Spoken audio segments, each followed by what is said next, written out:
Good morning, children. In today's video, we will study about the next activity 6.1. Light is necessary for photosynthesis is the topic. We know that plants carry out photosynthesis in the presence of light. What we have to do to prove this is we will be taking two potted plants. दो potted plants लीजिए, पिछले experiment से काफ़ी match होता है और उन दोनों पॉटेड प्लांट्स को हम डिस्टार्च करने के लिए एक डार्क रूम में 2 से लेकर 3 दिनों तक रख देंगे। ओके, उसके बाद दोनों को सनलाइट में लाने से पहले हम एक प्लांट पे, मान लो हमने 2 प्लांट लिए, प्लांट ए और प्लांट बी, हमने किसी एक प्लांट के लीफ के ऊपर, एक लीफ या 2 लीफ के ऊपर कोई ब्लैक पेपर, चार्ट या फिर कोई एक्सरे शीट क्लिप्स के साथ, क्लैंप्स के साथ उस पर लगा दिया। ठीक है, उस पर लगा देना ताकि उस पर्टिकुलर लीफ के उस पर्टिकुलर एरिया को सनलाइट ना मिले। Okay, now the sunlight will not be available to that part of the leaf which has been covered with the black paper or the black chart paper or the x-ray sheet.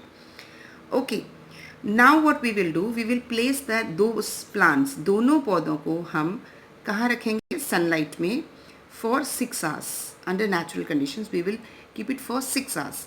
After 6 hours what we do is, what we will do after 6 hours, we will pluck one leaf from both the plants. One from the plant A as an experimental one, control one, and the one which has been covered with the paper. जिसको cover किया paper के साथ या chart paper के साथ, उसको हम तोड़ेंगे, दोनों को हम तोड़ेंगे और दोनों को हम डीकलराइज करेंगे। डीकलराइज हम कैसे करेंगे? We will take a beaker containing water and then we will boil that water and place the leaf in that. दोनों लीव्स को अलग अलग बीकर्स में रखना है, बीकर ए बीकर बी हम कर सकते हैं, और दोनों को बॉईल करेंगे इस तरीके से। फिर दूसरा बीकर लेंगे, उसमें वाटर बाथ होगा, वाटर बाथ के अंदर हम एक बीकर रखेंगे और उसके अंदर वाटर बाथ में वाटर होगा और वाटर बाथ के अंदर हम एक बीकर रखेंगे, उसके अंदर अल्कोहल होगा। अब इनडायरेक्ट हीटिंग में हम उस लीफ को ट्रांसफ़र करेंगे। Okay, now we will transfer the leaf into this. Okay, now the leaf is placed inside this. अब क्या होता है, जब हम अल्कोहल में इसको हीट करेंगे, इनडायरेक्ट हीटिंग करेंगे, what we will find is we will get the decolorized leaf. The leaf will lose its pigments. Okay, decolorized leaf के ऊपर अब हम क्या डालेंगे? Starch. We will put starch on both the leaves. Once you will put starch, what will happen? The leaf which was, that is the plant A's leaf, which was receiving sunlight, will naturally carry out photosynthesis and will show, after adding iodine it will show blue black color. Blue black colour का आना मतलब वहाँ पर photosynthesis हुई है और उसमें starch था। दूसरा लीफ जिसको हमने कवर कर रखा था, उस पर्टिकुलर एरिया में हम नोटिस करेंगे कि वहाँ पर कोई कलर नहीं आया, ब्लू कलर या ब्लूइश ब्लैक कलर नहीं आया। This proves that the leaf that was covered did not receive sunlight, and since it did not receive sunlight, it could not carry out photosynthesis.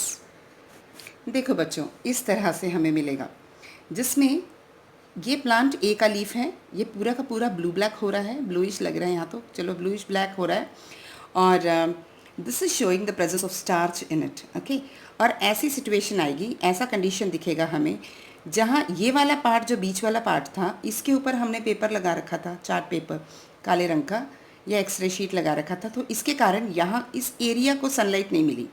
तो natural सी बात है कि यहाँ starch नहीं बना, स्टार्च नहीं बना तो यहाँ फोटोसिंथेसिस ना होने के कारण जब हमने उसके बाद आयोडीन डाला तो ये आयोडीन का थोड़ा सा कलर ज़रूर आया है, ब्राउनिश येलोइश। ओके, बट जो स्टार्च ब्लू ब्लैक होता है वो यहाँ नहीं हुआ क्योंकि यहाँ पे स्टार्च एब्सेंट था। सो आई होप ये एक्सपेरिमेंट आपको समझ में आ गया है। Okay, let's continue with the topic excretion in plants. ये एक बहुत छोटा सा टॉपिक है, तभी इसी के साथ मैंने क्लब कर दिया। अब यहाँ पर प्लांट्स एक्सक्रीट करते हैं, it's very surprising because we very well know that plants के पास कोई एक्सक्रेटरी ऑर्गन्स नहीं होते, मगर वेस्ट तो सब में बनता है जहाँ भी वर्क होता है।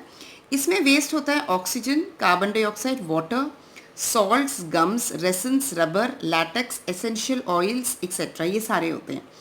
इनमें से oxygen, carbon dioxide, water utilise हो जाते हैं प्लांट में, ठीक है, यूटिलाइज भी हो जाते हैं, या फिर जैसे कार्बन डाइऑक्साइड वाटर फोटोसिंथेसिस में यूज़ हो जाएगा और ऑक्सीजन फूड को बर्न करने में यूज़ हो जाएगा। मगर जब ये एक्सेस होते हैं इनको छोड़ते भी हैं।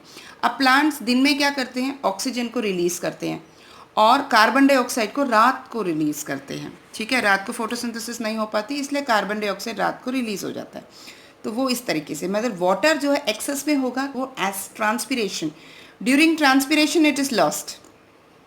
Okay, so amongst the waste, water and carbon dioxide are used during photosynthesis. Excess of water is lost during transpiration. Carbon dioxide is released during the night time because then photosynthesis doesn't occur.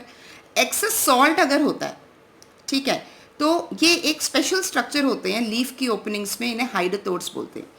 अब जैसे leaf है, ठीक है, leaf का broken area होता है, इस तरफ दिखता नहीं है हमें, मैंने थोड़ा सा बड़ा बना दिया है, वैसे एक्चुअली लीफ तो ऐसे ही होता है, बट यहाँ पर ब्रोकन एरिया होता है सेल्स का, उसे हम हाइडोथोड कहते हैं, हाइडोथोड, या फिर लीफ के वेन एंडिंग्स पर भी हो सकते हैं, मोस्टली टिप पर ही होता है। ये जो ब्रोकन एरिया हाइडोथोड्स का, यहाँ से वाटर एक्सुडेट्स निकलते हैं।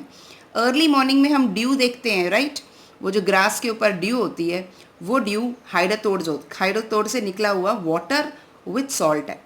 अब याद रखना, ट्रांसपिरेशन में वाटर वेपर जो है वो रिलीज होता है और हाइडोथोड से जो निकलता है वो वाटर होता है in liquid state along with salts, ठीक है।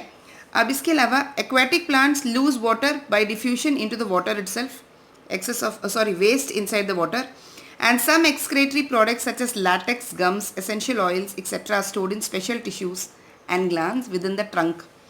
Okay, so this is how plants excrete. So children, I believe you have understood this topic also. So you make notes, study well, read your NCERT text properly. It will be very, very helpful for you, and we will continue later on.